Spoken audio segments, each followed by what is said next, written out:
묵상하실 말씀은 레위기 9장 말씀입니다. 레위기 구약성경 레위기 9장 23절, 24절, 9절 말씀인데요. 레위기 9장 말씀을 펴서 함께 묵상하겠습니다. 레위기 9장 23절, 24절, 2절입니다.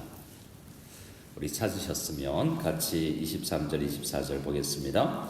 모세와 아론이 회막에 들어갔다가 나와서 백성에게 축복하매 여호와의 영광이 온 백성에게 나타나며 우리 여호와 앞에서 나와 제단 위에 번제물과 기름을 사른지라. 온 백성이 이를 보고 소리 지르며 엎드렸더라. 아멘. 하나님의 놀라운 영광이 제사 가운데 임합니다. 이 하나님의 영광이 에덴 동산에도 있었고요. 하나님의 영광이 우리 또 성막 가운데도 임하고 시내산 가운데도 임하고 또 제사 가운데 임합니다. 오늘날 말미에도 말씀드리겠지만 우리의 예배도 제사라고 할 수 있는데 우리 예배 가운데 하나님의 영광이 임할 수 있기를 소원합니다. 이 아침에도 그렇게 되기를 원합니다. 자, 오늘 우리 9장을 읽었는데요. 레위기입니다. 우리 창세기를 큐티로 묵상하고 있는데 창세기, 출애굽기, 레위기까지 한 짧게 영광 중심으로 작은 본문들을 묵상해 왔는데 레위기 같은 흐름에 있습니다. 모세오경은 다 하나님의 임재, 어떤 의미에서 성경 전체도 임재를 경험하기를 원하는 이 백성들의 사모함이 나와 있습니다. 9장에 우리 레위기를 열면 제사 이야기를 먼저 시작하죠. 9장에 지금 첫 번째 제사를 드리기 전에 제사에 대한 교육과 가르침과 훈련이 먼저 있었습니다. 그 과정 없이 첫 번째 예배가 드려지지 못하는 거죠. 오늘 9장은 아론의 제사장 아론을 중심으로 첫 번째 예배를 드렸을 때 그 예배 드리고 나온 아론 제사장과 그 모세의 축복 기도로 인하여서 여호와의 영광이 임하는 것을 보게 됩니다. 그래서 우리는 이 앞에 있는 준비 과정이 꼭 필요하다는, 영광을 체험하고 임재를 경험하기 위해서는 그냥 하루아침에 되는 것이 아니라 그 준비되는 과정들이 있었다는 것을 오늘 제사를 통해서도 레위기를 통해서도 볼 수 있습니다. 레위기 1장에서 7장을 보면 5가지 제사가 표현되는데요. 5가지 제사가 두 번 반복됩니다. 한 번은 제사장의 관점에서 예배자가 인도할 때 어떻게 관점으로 예배를 드려야 되는지, 그 다음에는 백성들이 어떻게 예배를 드려야 되는지 두 번 왜 반복되지라는 생각이 들지만 1장에서 7장까지 어떤 이 5가지 제사가 소개됩니다. 번제, 소제, 화목제, 속건제, 속죄제, 이런 5 제사를 어떻게 드릴 것인가에 대한 내용이에요. 이것은 하나님 앞에 어떤 마음으로 어떤 방식으로 나아가야 되지, 내 마음대로 예배로 나아가는 것이 아니라 하나님께서는 그 시대에 이런 방식으로 하나님 앞에 나아가야 영광을 체험한다라는 방식을 대해서 설명을 합니다.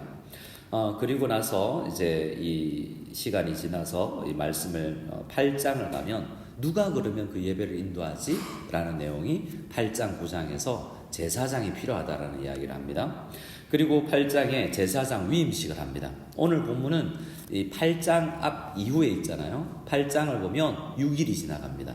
6일 동안 첫 번째 제사장의 위임식이 있는데 그 아론 제사장은 이 성막을 떠나지 아니하고 그 안에 머물면서 예배를 준비합니다. 그런 준비 과정이 있고 말씀에 순종한 이렇게 하나님 앞에 그 아론과 그의 아들들의 위임식을 통해서 어떻게 거룩한 예배를 집례할 것인가, 어떤 통로로 하나님의 영광이 임하는가를 이야기하는 거죠. 그래서 핵만문을 떠나지 않고 자신을 성결하게 하여서 하나님의 영광을 사모하며 명령을 지키는 누군가의 헌신이 먼저 선행되었던 것을 보게 됩니다. 그래서 하나님의 영광은 준비된 사람들을 통해서 나타난다라고 하겠습니다. 이 아침에 있는 우리가, 이 특별 새벽 기도에 나와서 기도하는 우리가 마치 우리도 왕같은 제사장이니까요. 우리 모든 우리 KUCM 성도님들이 영광을 체험하는데 제사장처럼 통로로 쓰임받기를 소원합니다. 가까이 있는 분에게 한번 축복해 주세요. 다시 이야기하면 민낯이지만 제사장 직분을 잘 감당해 주세요. 인사하겠습니다. 제사장 직분을 잘 감당해 주세요. 가정제사장들, 교회 제사장들이 다 있는 줄 믿고 준비된 그 과정들이 있습니다. 그리고 9장을 펴면 첫 번째 예배가 이제 드려지는 거죠. 이 제사가 드려지는 것입니다. 9장 1절을 한번 보실까요? 9장 1절 우리 23절, 24절을 읽었는데 1절을 보십시다. 일주일간의 준비 과정을 지났습니다. 7일 동안 준비를 했어요. 그리고 나서 8일이 된 것입니다. 제사장 위임 과정이 7일이 걸렸습니다. 우리 1절을 같이 한번 읽어보겠습니다. 8째 날에 모세가 아론과 그의 아들들과 이스라엘 장로들을 불러다가 모세가 이 준비 과정을 마치고 나서 아론 제사장들이 해야 될 일을 이제 알려주기 시작합니다. 2절에 아론에게 말합니다. 아론에게 이르되 속죄제를 위하여 흠없는 송아지를 가져오고 번제를 위하여 흠없는 순양을 요 앞에 가져다가 드리고, 이 과정 가운데 예배를 드리기 전에 신학교 과정이 있었던 거죠. 아무나 제사장 되는 게 아니라 제사장이 어떻게 번제를 드려야 되는지, 어떻게 속죄제를 드려야 되는지에 대한 훈련과 교육 과정이 먼저 있었고, 이제 다리목사 위임식이 있는 것처럼 제사장 위임식이 있었던 것입니다.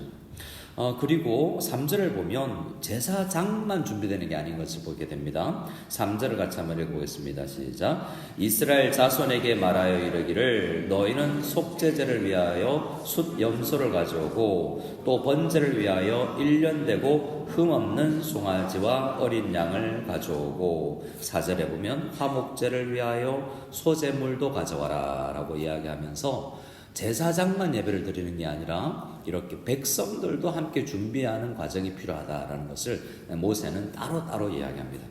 자, 이렇게 여러 제사를 드리고 준비하면서 하나님 앞에 나아가죠.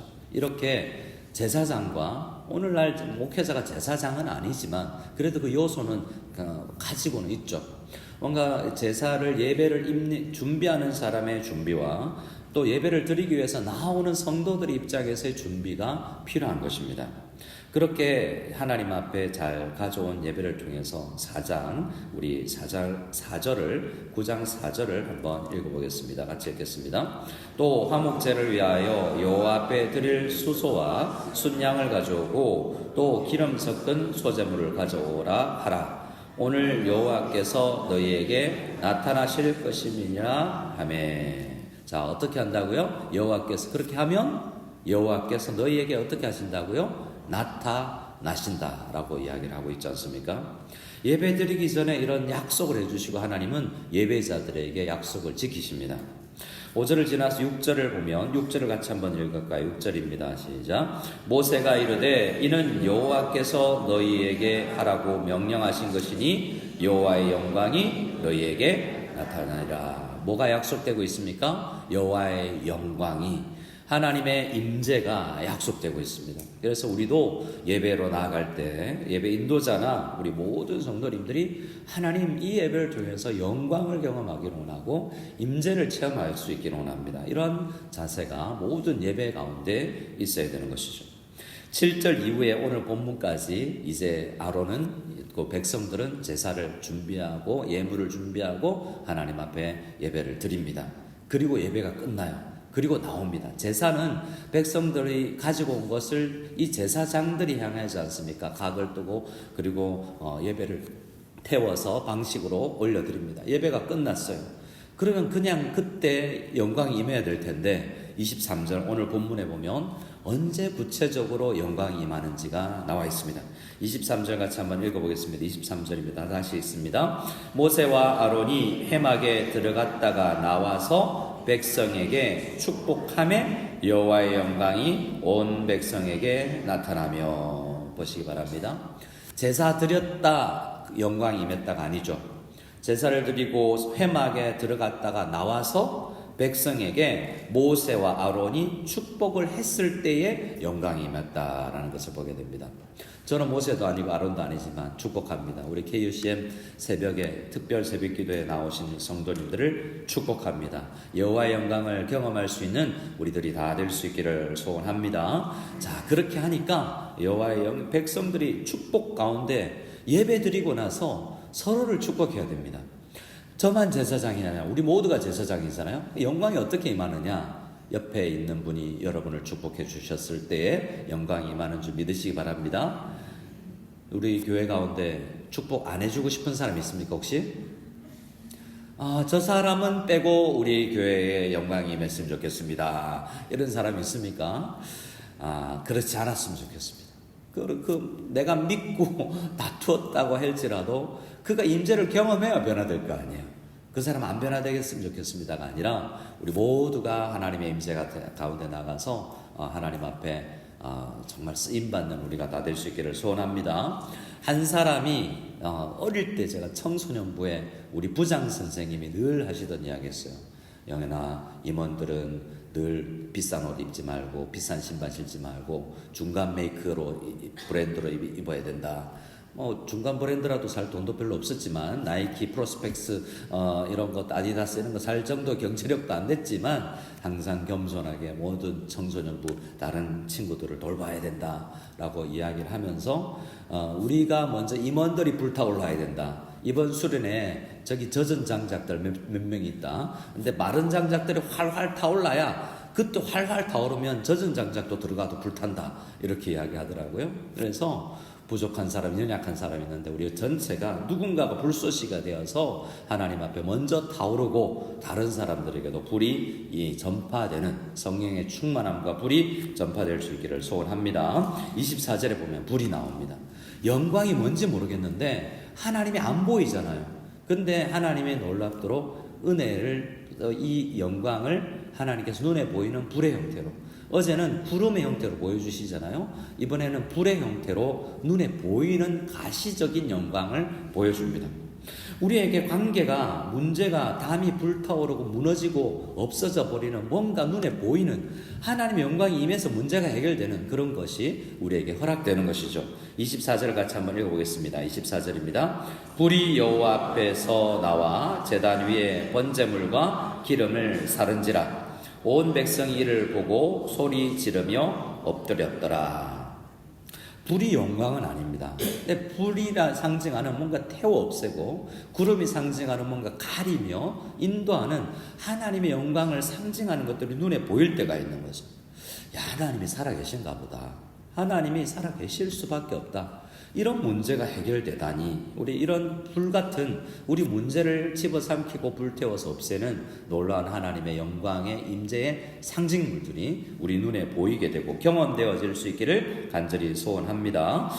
그리고 온 백성이 이를 보고 소리를 지릅니다. 이 소리를 지를 때 어떤 소리일까? 잘 모르겠어요.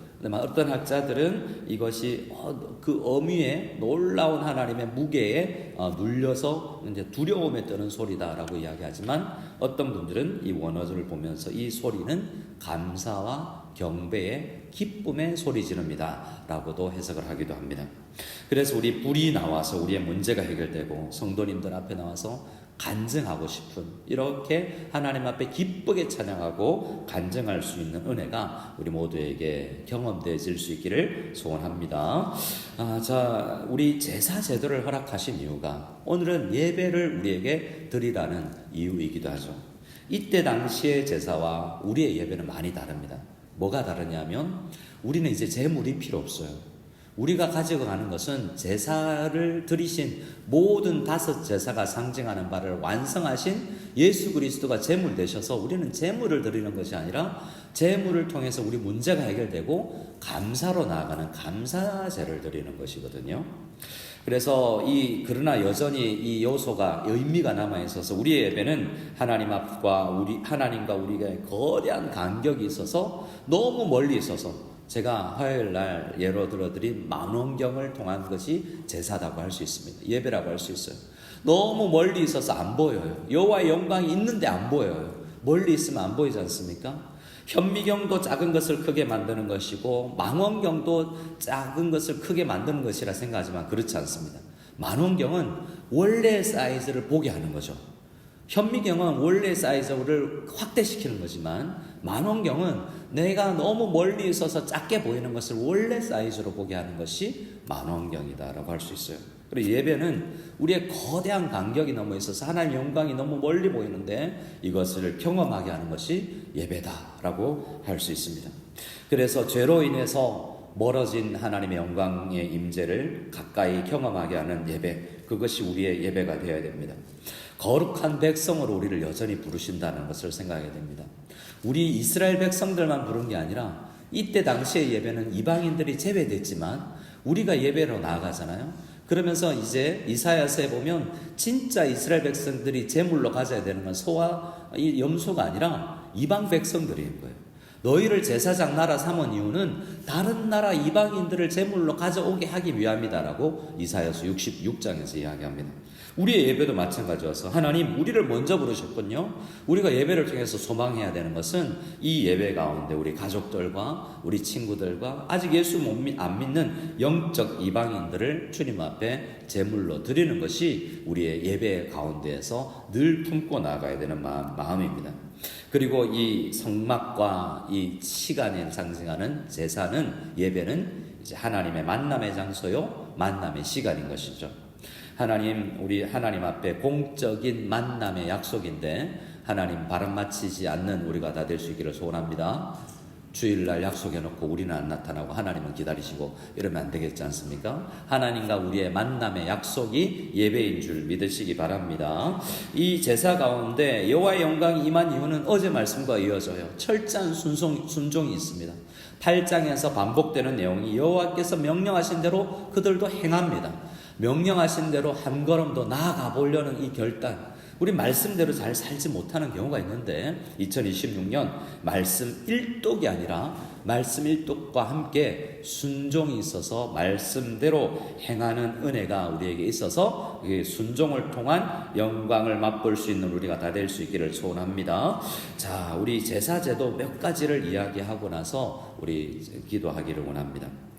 자, 이 제사로 나아갈 때 제일 먼저 우리가 가져야 될 자세는요, 이 피가 흐른다는 이야기예요. 거의 소제를 제외한 모든 제사는 피가 있지 않습니까? 이 피는 예수 그리스도의 보혈을 상징하는 것이죠. 우리가 예배로 나가서 은혜를 입는 것은 항상 주님 예수님의 이름으로 기도하는 것처럼 예배 전체가 예수님의 보혈을 의지하여 나는 자격이 없지만 내가 이 이 송아지를 드렸으니 나는 은혜 받을 자격이 있습니다가 아니라 하나님 나는 자격 없는데 예수님께서 이 송아지가 죽는 것처럼 피 흘려주셔서 감사합니다라는 자세가 우리에게 있습니다. 그리고 내 삶의 불순물을 태워 없애야 됩니다. 소제가 이야기하는 건 피는 없지만 소제는 고운 가루를 만드는 것이잖아요. 그래서 소제도 예수 그리스도의 헌신을 거룩한 삶을 나타내는 것인데 예수님께서는 고운 가루가 되시듯이 온 인생의 삶에 흠이 없으셨습니다. 우리는 어떻습니까? 우리는 고집, 거친 자, 혈기가 넘치기도 합니다. 갈아 없어져야 되는 모난 부분이 깎여야 되고 부족한 부분은 채워져야 되는데 우리는 예배 나아가기 전에 우리는 살아온 방식의 삶의 방식에서 많은 것들을 갈아 없이듯이 주님 우리의 이 모난 부분을 고운 가루로 만들어 주십시오 라는 마음으로 주님 앞에 나아가야 됩니다. 번제가 상징하는 것처럼 온전히 하나님 앞에 드리기를 원합니다. 하나님 99도에서 물이 끓지 않는다고 이야기하는데 하나님 우리 온전히 내 삶을 드리는 그런 예배 드리기를 원합니다 라는 자세. 속죄제는 그러니까 우리 예수 그리스도께서 온전히 해결하신 우리 죄를 위한 제사죠. 근데 속건제는 비슷한 제사 같지만 이웃과의 문제를 해결하는 것입니다. 하나님 앞에 문제만 해결하는 것이 아니라 속건제는 책임 있는 보상과 배상을 하면서 내 이웃에게 미안하다 말하는 예배예요. 그래서 예배 자리에 나와서 하나님하고 나는 깨끗해요 라고 하는 것이 아니라 예배에 나오는 우리 형제자매들과 문제가 있다면 이 문제를 해결하면서 나아가는 것이 오히려 이것이 예수님께서 가르쳐주신 예배의 핵심입니다. 예배 예물 드리기 전에 형제와 함께 문제가 생각나거든 가서 해결하고 와서 예배드리라고 이야기하잖아요.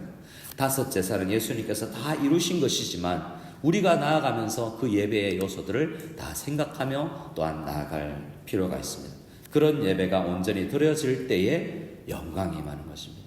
특별히 나에게 필요한 요소는 무엇인지 모르지만 번제처럼 나를 온전히 드리고 소제처럼 나를 부수어 겸손해지고 화목제처럼 이웃을 사랑하는 마음을 가지고 속죄제와 속건제처럼 늘 회개하며 다른 성도들을 사랑하는 자세, 그런 예배자들이 여호와의 임재를 경험하고 여호와의 영광을 체험하게 될 줄로 믿고 우리 편에서의 준비를 하며 그 임재를 경험하고 추구하며 나가는 우리 모든 KUCM 성도님들 다 될 수 있기를 소원합니다. 아멘.